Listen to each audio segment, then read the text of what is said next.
Hey, it's Macabre Derek, and welcome back to another RPG rant. Let the rambling begin. This one's going to be a little bit more rambly, as I haven't prepared much of a script, but I was asked a very interesting question. When you're first starting off as a neonate in Vampire the Masquerade, how do you get anywhere? I mean, really, when you start looking around, it seems like more often than not, you're going to be the bitch of absolutely everyone. And a lot of games I find start with you're going to be running quests, as it were, for lack of a better term. Somebody needs something, they're willing to end up coughing up a little bit to you to get you started, or maybe they just try and pull rank one way or the other. How do you get ahead? How is it that you can stop doing the bitch work, or at the very least, make the bitch work a little easier? Well, first of all, that comes down to how well you wheel and deal.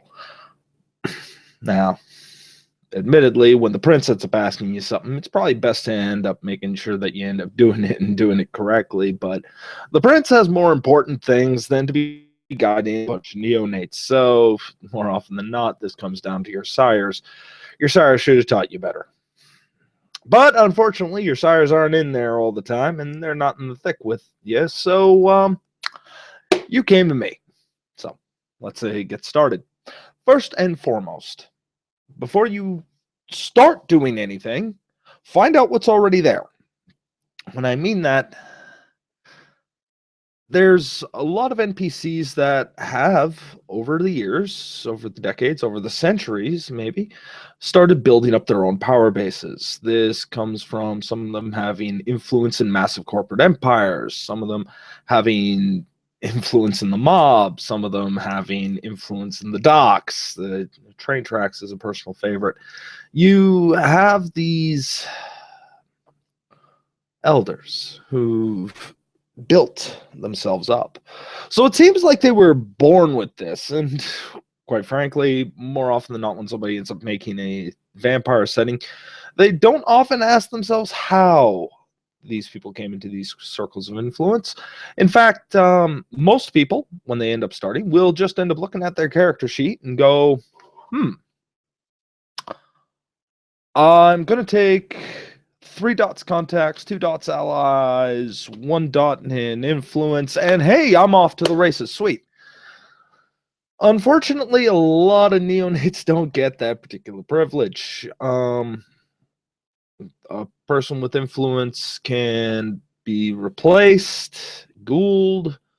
There's 101 reasons why it is that you would not embrace such a person because, quite frankly, you can get the power without having to end up bringing them into the fold. So, how did they do it? Well, let's do a rundown for neonates, especially those in modern settings. Okay. First and foremost, when you end up here getting the information of who runs what, you start to realize there's little cracks, little jobs that you're being asked to do. And oftentimes you will be asked to do the same job because once you end up gaining success, it's kind of like the military. Once you do a job successfully, you'll be asked to do it again with half the resources. So you better start making your own. Common ones that show up: dead body disposal. Okay. There's always a kindred out there, or several, who don't know on how to feed properly or manage to keep themselves under control. And oh, damn it, I just killed another one. Well, now you got a problem of about 150 to 300 pounds worth of dead meat in the middle of an alleyway. Yeah, you can run, but at the end of the day, people start asking questions when a person has been drained of all their blood, maybe had their throat ripped out, or anything like that. So they need to get rid of this, and they need to get rid of this pronto. So, in this scenario, what do you need? What comes to mind right out of the gate? Well, I can tell you what comes to mind right away. First and foremost, you need transport. You need to find a way to end up moving a body without anybody being the wiser. More often than not, stuff like van might be very useful. You see, Panel trucks and all this kind of stuff, they're very useful for moving things. I always enjoyed the fan. You can make a lot of jokes about it at the end of the day, but you can't argue against its effectiveness, especially once the windows are blacked out. All right. So that's one thing you might want to end up considering is automotive. Well, if you have a bunch of people who are open during the day, you're gonna need some way to end up making sure those people end up getting a little bit of transport during the evening. Some vampires might run a cab service. Some of them might end up running a 24-hour heating and plumbing store. That's always fun. You just need to end up figuring out, okay, how do I move something that I don't want people to know about from point A to point B? Body is an excellent example because that's your panic scenario, but you can do this for a lot of different things. Maybe relic, maybe kindred in torpor. Maybe you're just trying to smuggle somebody who's your prisoner to Elysium to present before the prince before the prince does his royal duty. So that's a good start. All right, where do we go from here? Well, okay, so you got the body. What else do we need? Well, we might need a way to get rid of them. And let's end up taking a look at a few of my personal favorites. Crematoriums and funeral homes oftentimes have lots of ways to end up disposing of various remains. And, well, quite frankly, end up coming as almost a universal catch-all. Expect at least one kindred to be operating in such an establishment, maybe multiple. They, after all, end up making a living by doing this. But there's a few other ones. Steel works are always fun. Anything that involves a stupid amount of high heat can oftentimes be used as an incinerator, in which case really all you're doing is getting rid of bone fragments that you can crush into powder if you really wanted to. It's not particularly difficult. It doesn't leave any evidence. So suddenly bodies disappear. And we've got to remember the golden rule. So long as there's no body, there has been no murder. It's now a missing persons. Missing persons end up getting unsolved, unfortunately, time and time again.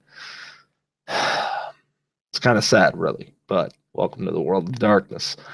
So right there, you have a basic bit of not influence, but you got some power. You got the ability to solve a particular problem. In fact, you got two. You can get rid of evidence of any kind in an incinerator, or two, you end up having the ability to move something from point A to point B. This is a very, very basic, but very, very crucial bit for most kindred. Most kindred like to have the opportunity to make sure that mistakes go away, especially when you end up considering the traditions. And let's consider those traditions, shall we? In fact, if we end up flipping through the book, let's consider this a few seconds, because when you end up looking at the traditions of World of Darkness, primarily the Camarilla, you end up having, well, a lot of little things that are perpetually being done. The first tradition, thou shalt not reveal thy nature to those not of the blood. Doing so shall renounce thy claims for the blood. The tradition of the masquerade, the most important one. Now, stop and think, what are some of your worst case scenarios? Now put yourself in the way of stopping those at a moment's notice. Media outlets are a perfect example. Having your thumb on the ability to censor particular internet travel, though you need to be very crafty about that. Maybe you are someone who ends up taking note of tabloids, or maybe the local newspaper. Those are always tasty. And you want to know what? Sometimes something slips through the cracks. You need to be redundant. What about domain? The domain is thy own concern. Well, if you have the muscle, if you have the police influence, if you have the ability to end up bringing a lot of heavy over to a given location, you can help defend a person's domain. Now, they have exclusive rights. They choose who is there and who is not. But if you're in good with a particular person and you know that they might need help, well, guess what? Suddenly they might end up calling on you, and when they call on you, they're in need. A person who's in need is the one who's in the weaker bartering position, so feel free to leverage that if you can. Progeny. Well, how often is it that we end up hearing about these stories that the sire has embraced the fledgling and now the fledgling is running around? No, no, no, no, no, no, no, no. That doesn't happen. Here's why. The second that that fledgling screws up, it's on the sire's hands. And quite frankly, if we end up reading this a little bit closer, thou shalt not shall only sire another with the permission of thine elder. If thou creates another, and without thine elder's leave, both you and the progeny shall be slain. I apologize, I'm confusing that with accounting, the fourth tradition, but they kind of run hand in hand. The accounting, thou shalt create thy own children until thy progeny shall be released. Thou art shall command them in all things. Their sins are thine to endure. Meaning, the second that fledgling breaks the masquerade, both of their lives are in forfeit. So, they're going to want to end up making sure that there's somebody reliable keeping an eye on them. Usually a ghoul, sometimes more. I mean, you don't want to be tied to a progeny for the next 5-10 years while you're getting them to figure out the lay of the land.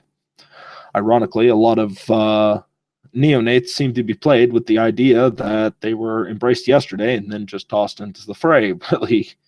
Really, how irresponsible is that? Well, when it happens, you might want to end up being able to end up covering up for them. So what's a way you can do that? Private investigators are always a good one. Somebody who can keep an eye out on them. So the second they screw up, you can be on top of it before it leaks out. And then, well, you can imagine how that ends up going. Let's take a look at hospitality. Not a common one, but there is something to it. Honor one another's domain. When thou comest to a forest city, thou shalt present thyself to the one who ruleth there. Without thy word of acceptance, thou art nothing. Well, if we think about this one for a second, somebody's got to present them to the prince. Somebody's got to end up being the ear and mouth, the one who ends up saying, yeah, I'll bring this guy in, and end up showing him to the prince. Keep an eye on him till he does present himself. Valuable eyes. Again, we'll kind of end up going into that whole information is ammunition situation, and that's always fun to abuse. What's some ways you can do that? Security cameras are always fun. Yeah, you can always end up having, if you're more of a hacker, maybe you can end up watching somebody from afar, maybe try and end up pulling off that hacker elite BS that a lot of players want to do, but then really don't find ways to use. So, but in the interconnectivity of the world today, I mean, what really is private? Okay, what's the last one? Destruction. Destruction, another fun one that you need some heavy hitters, but you also need some ears on the ground. You need some eyes. You need information everywhere. And if you have ways to gain information, you are in the clear. So, with all this in mind, let's take a basic neonate. I'm going to assume that he's in fact, let's go be a step back from the regular ones. Most vampires have a primary, tertiary, and or primary, secondary, and tertiary stat, meaning very powerful, average, a little bit subpar. Well, let's assume instead that this vampire is subpar, subpar, subpar. No real stats to speak of. Maybe he has 1 dot in dominate, but he's 15th generation. Okay, so he can't dominate another kindred to save his life. Well, not exactly what we end up calling a powerhouse, right? But he's a body. So, first and foremost, what do? Well, first thing I would end up suggesting is get wheels. See, panel truck can be used almost as an improvised haven. I mean, it's dangerous. Somebody can always break in and find your body and open up a door, and you end up tossing you out. So you're going to need to end up sheltering that in pretty good. But the good news is you can find places to park it that aren't going to be too bad. Just make sure you don't get towed by a tow truck. So learning zoning laws might be important. Or parking laws in that regard. So what's another one? Well, we can always end up taking a step back. Say we got this truck. All right. We start listening in. Go to Elysium's. You will hear people end up talking. and eventually some news are going to happen. Talk with kindred. Tell them what you do, right? Always introduce yourself and some applicable bit. You want to be known for something, right? Whether you're a bruiser, whether you're the social king, whether you are an intellectual. Either way, you want to end up saying it out. You don't want to let them know everything, but you do want them to know that you're useful, because if you're not useful in the court, you're not living very long. So you talk around. Maybe maybe somebody needs something moved consistently. Well, okay, you can end up getting that done by night, but maybe it's a little touchy. Maybe they need some additional help with a particular bit. Maybe they just need another set of eyes. Either way, you are on top of it. Aim to please, because at the end of the day, when the job's done, and if you get it done right, you might be able to wrangle out a little bit of a favor for them. You might gain a little bit of reputation. Brag to the harpies. Okay, no matter how small, the harpies know a lot, and they love little bits of gossip and wonderful little tidbits. That's what they thrive on. And if you are a good little kindred who can always end up giving them a little bit of some sweet, sweet, succulent information under the table, however you want to take that, or do you? Well, all of a sudden, you might gain the favor of somebody who hears things. Harpies are very important in that regard, and harpies are the ones you want to end up having in your side. Now, okay, so you got a little bit of information. Not a lot, but just a little bit. Maybe you've done one or two favors. What do? You start looking around, and you start finding little ways that you can influence. Keep in mind, vampires need blood. At the core of it, that can be a power base, right? If you're one of those people who's really good at building a herd, which takes a lot of time, but if you do it right, you have blood right on tap. And there's nothing more that'll make a kindred rest a little easier each night than he doesn't have to end up trying to stalk the alleyways for something to eat and potentially get caught. He can just do it in the privacy of his own home. All is well. Always a powerful bit. Now, what about that one kindred who's struggling to feed? Oh, these neonates and fledglings and even caitiff. Oh, let's talk about those dirty, filthy little rodents we like to call caitiff. They're always useful. They're also annoying because, quite frankly, no real clan to be honorable to. But you want to know what? You're a neonate. You'll take power of wherever you can get it. Yeah, you just don't need. The court doesn't need to know that you associate with caitiff. They just need to know that you get the job done. And if a caitiff so happens to help you along with it, well, they don't need to know that little tidbit of information. And the caitiff may not meet the sun. It's a simple thing. One reputation will carry you a long way. If you're known for something, people will start coming to you for these things. And once they start coming to you, you can dictate terms. That gives you a little bit of power over whatever character decides to end up coming up to ask you for something. What's the second one? Blackmail. Blackmail is wonderful. Blackmail is the idea that I'm going to help you with this body, but I'm not going to destroy it. I'm going to put it on ice. You know why? Because if at any point you decide to cross me, I can end up showing on, oh yeah, you remember that time you slipped up and I covered this up? Yeah, harpies don't. Harpies love those little tidbits of juicy gossip, and everyone wants to cover their ass when it comes down to the first, and leaving evidence behind that you've panicked after draining someone dry. Good way to put a squeeze on somebody.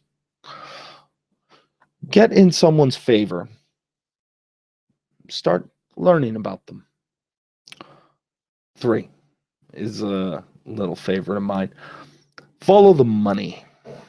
you can always follow where the money goes and who it is that's writing the checks. Particularly if you're good at investigation, hacking, or records, you can find disparities because you got to remember kindred are always operating below the law. So you need to end up finding out who's breaking what and where the security problems are. Maybe, just maybe, you don't want to put a little bit of heat on Ventru, who happens to have large interest in the bank. Well, what happens if those contacts he happens to have suddenly get busted for fraud? Well, how do we make that do that? Well, contacts with the police might help. Maybe, I don't know, a private investigator, maybe even just a lawyer who's really adamant about taking this case to court. There's a lot of ways you can end up screwing with another kindred, and it doesn't have to be directly. It can always be with a power base. Just be very careful who you do it to, because they might just decide to squash you. When you first start, appeasement. Once you get in a little deeper, once you got some hooks into somebody, you can start using those resources and that knowledge. Maybe once you got rid of a few bodies, maybe once you moved a few artifacts, maybe once or twice you helped out with some heavy hitting jobs, you can end up doing pretty well by you. But remember, always keep your ear to the track.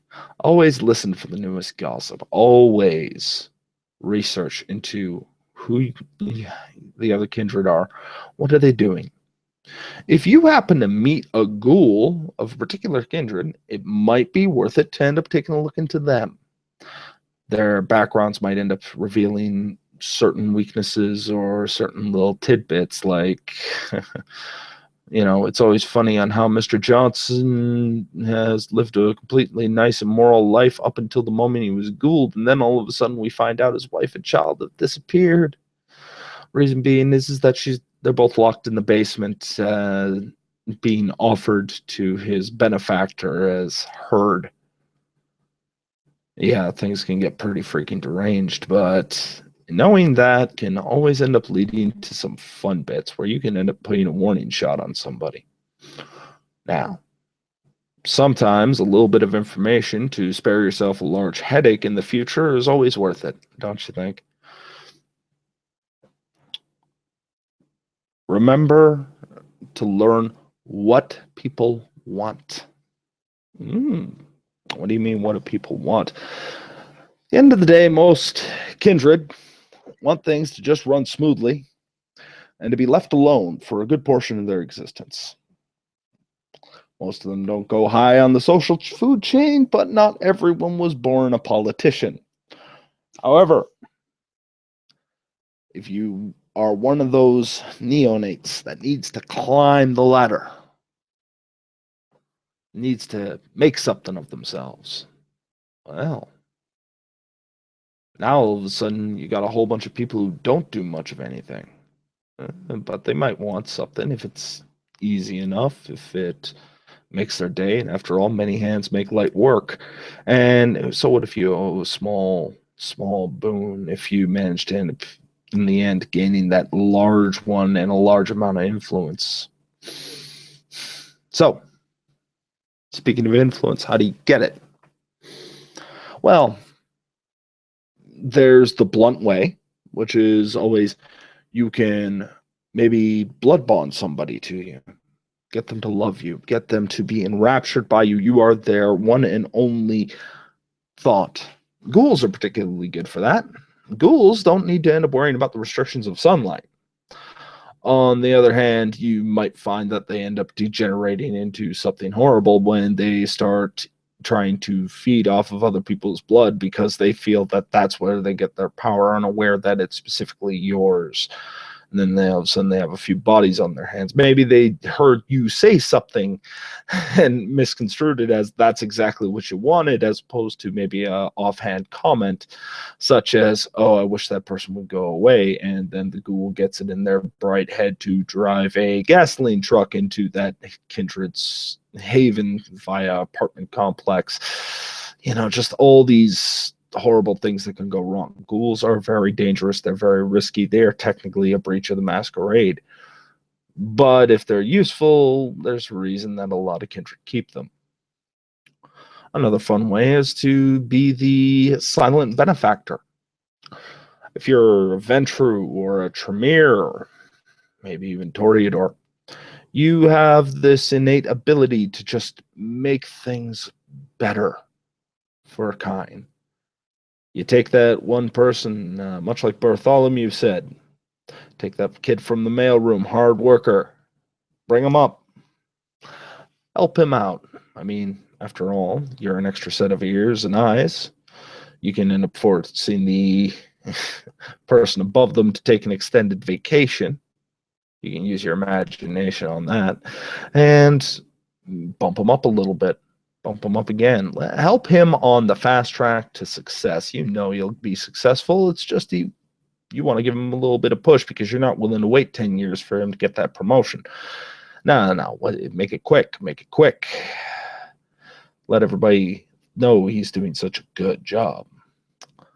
Then all of a sudden you realize that this same person who started in the mailroom suddenly now is secretary and is now access to all these bits of information that you might just happen to need. Banks are always fun. Follow the money. If you can get some influence in a bank, tough. Because a lot of kindred already got it, but you want to know what? There's always good to keep a contact or two. Build it up. When you start realizing that you can get information on a whim, you can solve problems on a whim, and you can have a better insight than most other kindred on the block. Maybe, just maybe, you might be able to get ahead of the curve. Let me finish off with a simple story. I was playing a Malkavian who, one of his fellow Malkavians was thinking about initiating a gang war in the projects, dirty side of the city. What he knew was that a Bruja already held influence in that particular situation, but he didn't care. He needed to end up doing something that made the projects a little safer. My character realized that these two were going to go head to head, and that part was not the part that concerned him. Both of them wanted to end up doing it. I've helped them out just by giving them my insight into this Bruja, but I realized that either way this is going to work out, the head member of this one gang was the target of assassination. So, while everybody else was busy trying to figure out on how to end up working both sides of the board, my character just ended up going in and ghouling the second in command of that gang. Now, I've improved his survivability. I've put him under my influence. I stayed quiet about it, at least in character. And then, after the dust settled, there's a body of a gang leader. There's a lot of bad blood between the gangs, and now all of a sudden there's a forced peace to stop gang warfare, but used between the other Malkavian and the Bruja, which is great. But what they didn't know was all of a sudden they gave me a little bit of influence. Influence is a little bit harsh for one, but a little bit of leeway, an ally, a very strong ally in the projects amongst the gangs. So now all of a sudden I got a bunch of gun runners under my sway, and no one knows it. Nobody needs to know it. But for some odd reason, when things are about to go south, I can always end up making sure that I come in heavy with a bunch of guns, with a bunch of heavy hitters. And for some odd reason, when somebody thinks that they're going to move on another individual, my boys are there beforehand, and they know what they're looking for. They came prepared, after all. I told them to use the birthday surprise ammunition, which happens to involve a lot of dragonfire rounds and flechette and a lot of other things that most kindred don't want to be a part of. Not that they know why, but they do know that this was probably the best idea at the time. So there you have it. couple ideas of building up in power and influence in Vampire the Masquerade when starting with nothing. Remember, you're going to need to end up taking your time and building them up, but every little bit counts. Just remember, the further you expand that web, the more you're going to need to keep eyes on it. If you enjoyed this video, don't forget to end up pressing a like. Other than that, if you want to end up following more of this content, hit subscribe, and if you want, channel's loaded with a whole bunch of other goodies and ramblings that you might enjoy. Till next time, take care.